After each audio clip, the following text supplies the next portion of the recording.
안녕하세요. 이번 영상에서는 매개 변수에 사용할 수 있는 함수들엔 어떤 게 있는지, 그리고 그 함수들을 사용하면 어떤 걸 만들 수 있는지를 간단한 예시와 함께 보여만 드릴 겁니다. 그리고 예시만 보여드리는 이유는 지금까지 보여드렸던 간단한 규칙 외에 뭔가 기능을 추가하려면 엄청나게 오랜 시간이 걸리기 때문입니다. 각각의 경우에 따라서 규칙들을 어떻게 구성해야 되는지가 너무나 다양하고 간단하지가 않아요. 자, 제가 보여드릴 예시는 이렇게 세 가지인데 이 DWG 파일은 다운로드 받을 수 있는 경로를 영상 설명에 기재해 둘 겁니다. 각각의 동적 블록들을 분석해 보면 제가 어떤 규칙을 어떻게 사용했는지를 확인하실 수가 있을 텐데, 일단 함수에 어떤 게 있느냐 그걸 검색해 보려면 도움말에서 매개 변수 그리고 함수라고 검색을 해보시면 됩니다. 그러면 매개 변수 관리자를 통해 형상 조정 정보라는 페이지가 있을 거고, 내용을 확인해 보면 어떤 함수들을 사용을 할 수 있는지 그 내용이 쭉 기재되어 있을 거예요. 삼각함수 당연히 사용을 할 수가 있고요. 제곱근이라든지 반올림,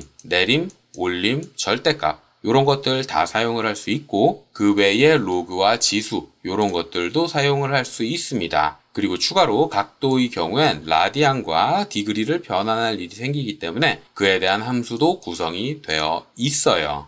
이런 함수들을 사용해서 수식을 만들면 그 수식에 대한 규칙을 동적 블록에 집어넣을 수가 있고, 그걸 활용을 하면 이런 블록들을 만들 수가 있습니다. 경로에 따라서 배열이 바뀌는, 그리고 배열이 바뀌는데 그 각도도 그립을 사용해서 바꿀 수 있는 이런 블록 당연히 만들 수가 있고요. 가운데 있는 건 똑같이 배열되기는 하는데 그 배열의 개수가 왼쪽에 있는 거랑은 달리 딱딱 끊어져서 표시가 되죠. 맨 끝에 있는 호도 배열의 개수에 따라서 위치가 바뀌도록 이런 블록도 만드실 수가 있고요. 맨 오른쪽에 있는 건 선형으로 배열을 하는데 그 전체 길이에 따라서 내부에 배열되는 동그라미의 숫자가 바뀌고, 그리고 추가로 시점에서 첫 번째 동그라미까지 일정 거리만큼 떨어져 있죠. 종점에서도 일정 거리만큼 떨어져 있어요. 그 거리를 제어할 수 있는 이런 동적 블록을 만드실 수가 있을 겁니다. 근데 이런 규칙들 외에 추가로 뭔가를 설정을 하고 싶다 그러면 추가하고 싶은 기능에 따라서 간단할 수도 있고 간단하지 않을 수가 있어요. 물론 간단하지 않을 가능성이 훨씬 더 크죠.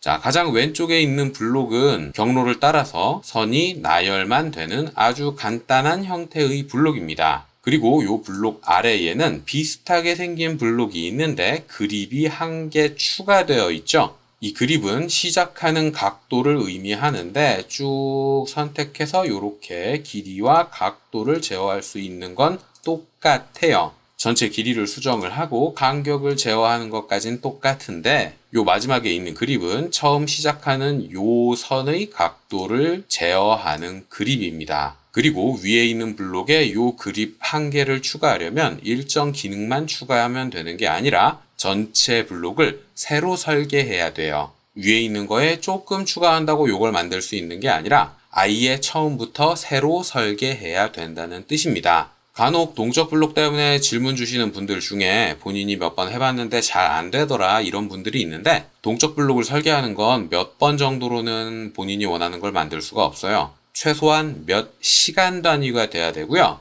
그리고 요걸 밑으로 바꾸는, 이렇게 전체적인 구조를 새로 구성하는 건 동적 블록과 관련된 오토캐드의 기능에 대한 숙련도, 특히나 파라메트릭을 얼마나 잘 쓸 수 있느냐에 따라 시간이 천차만별입니다. 그러니까 제가 지금까지 설명을 했던 간단한 규칙이 아니라 뭔가 함수를 쓴다든지 혹은 객체 한 개를 제어했을 때 다른 것들이 따라서 움직인다든지 이런 기능을 만들기 위해선 한두 시간으로는 택도 없고 며칠 걸릴 겁니다. 그 정도로 동적 블록이라는 건 오토캐드에 대한 이해도가 아주 많이 요구되는 기능이에요. 제가 지금까지 설명한 내용들을 이곳저곳에 응용해 보면서 차곡차곡 숙련도를 쌓아야만 본인이 원하는 동적 블록을 만들 수가 있을 겁니다. 이렇게 본인이 생각하는 것보다 시간이 훨씬 오래 걸리기 때문에 제가 초기부터 가시성 정도만 활용하는 게 적절하다고 설명을 했었던 거죠.